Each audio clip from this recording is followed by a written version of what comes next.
Guys, we're going to practice the left side jab. It's so important to jab correctly, though.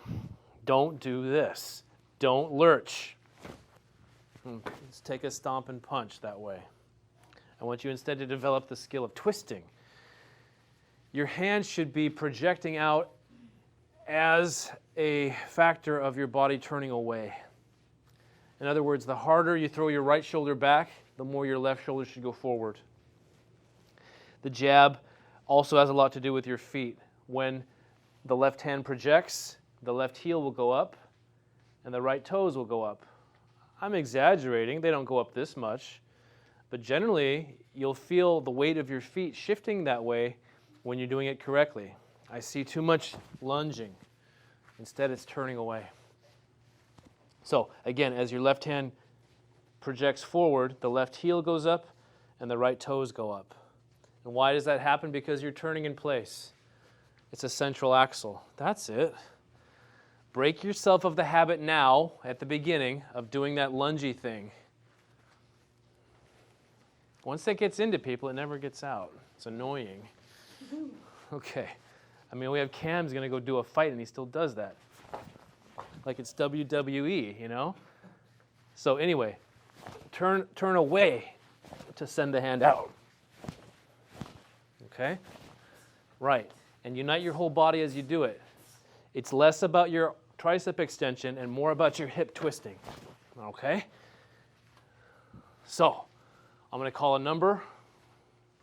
As soon as I sound that number out, send that hand out and bring it back as fast as you can. Think about bringing your hand back twice as fast as you send it out. If you think about it coming back twice as fast as you send it out, it'll be faster because it'll make a whiplash effect. Okay, Kyle, remember, left side forward. So turn your feet sideways. That's it. All right, ready. 1. Speed now. Remember, the impulse comes from your waist, not your shoulders or fists. 2. Twist the whole body. 3. 4. Good, Adam. 5. Good, Derek. 6. Whole body. The right shoulder goes back. 7. 8. More pull back with the shoulder. 9. 10. 11. 12. Your whole central core is going to twist fast. 13. 14. 15. Okay. Cross, your right foot goes up. Your right heel goes up. And the right hand projects. And you're going to have the left hand protecting your face.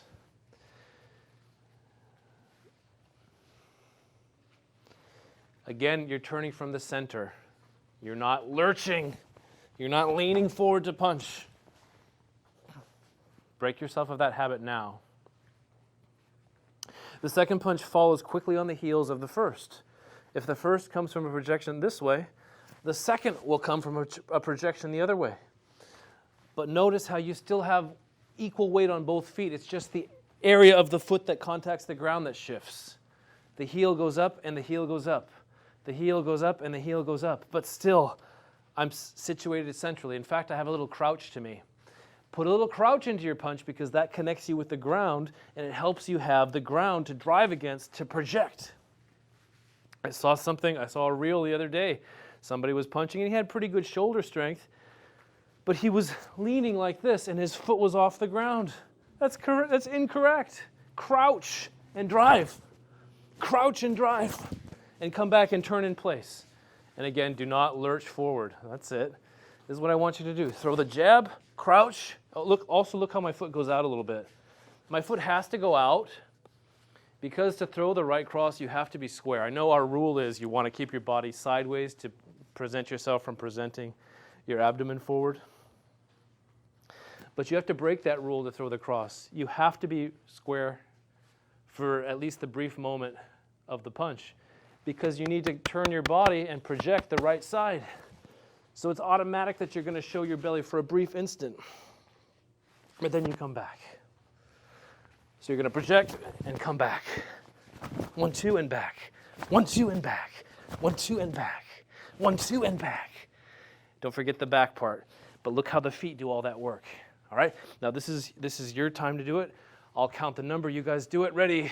1, 2, 3, more crouch, 4, 5, 6, 7, more crouch, 8, 9, 10, 11, 12, 13, 14, 15, 16, 17, 18, 19, 20. All right, we use the left hand first because the left hand is closest to the opponent and it has the shortest distance to travel to score that necessary first hit. You may be more inclined to throw the right hand first because it feels stronger for you and it feels like it's going to hit harder. But the problem with it is that it takes too long to get there and it's a big tell. So in almost all the martial arts, the jab, the left hand always goes first because it has the highest chance of hitting because it's the closest. It also serves a purpose for us. It measures. It helps us gauge the distance and space. It also helps for us to test how the other person reacts, see what their nerves are like, to see how they handle the idea of being punched, to see the way they move. Another thing it can do is, at least temporarily, put an obstruction in their eyes so that they can't quite see you, even if you don't hit them with it. Just sending this toward their face creates some type of obstruction in their field of view. And it can make it easier to send the second punch their way. So the left hand doesn't even have to hit. It just has to be there to set things up.